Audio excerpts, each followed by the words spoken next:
Ob prazniku krajevne skupnosti Impol so v sredo v prostorih krajevne skupnosti odprli razstavo z naslovom Cvetovi ustvarjanja v jeseni življenja.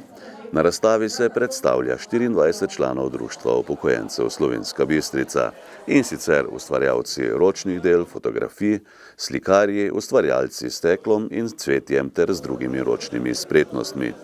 Na prireditvi so spregovorili predsednik Društva upokojencev Slovenska Bistrica Gabriel Cintauer, predsednik krajevne skupnosti Impol Dušan Leskovar in župan občine Slovenska Bistrica dr. Ivan Žagar. Kulturni del slovesnosti, ki jo je vodila Vida Lipoglav, so popestrili učenci glasbene šole Slovenska Bistrica.